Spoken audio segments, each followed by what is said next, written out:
This morning, we look back at the incredible, and I mean incredible, life of Madeleine Albright, the first woman to serve as U.S. Secretary of State. She died yesterday of cancer. She was 84. Albright served 4 years at the State Department under President Bill Clinton. We'll talk with him shortly about her legacy. But first, Chief Washington correspondent Major Garrett shows us how a former refugee from authoritarian rule rose to become a global defender of democracy.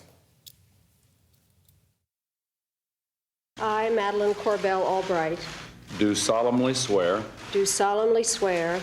Madeleine Albright became Secretary of State in 1997, at the time the highest-ranking woman ever in American government. Albright rose from U.S. ambassador to the United Nations, where she backed NATO bombing to halt war crimes against Bosnian Muslims. She had a reputation for tough talk, like this after Cuba shot down 2 U.S. civilian planes flown by exiles. This is not cojones. This is cowardice.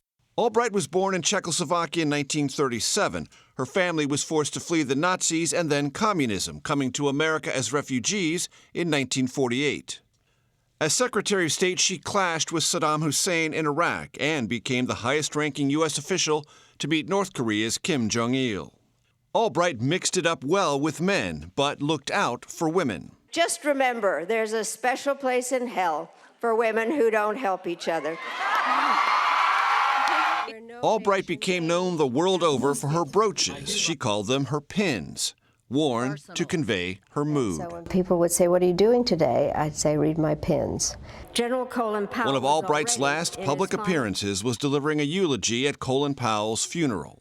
For his virtues were Homeric: honesty, dignity, loyalty, and an unshakable commitment to his calling and word.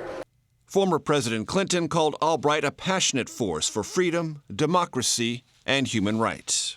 I am often asked, am I an optimist or a pessimist?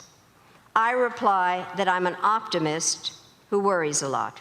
Major Garrett, CBS Mornings, Washington.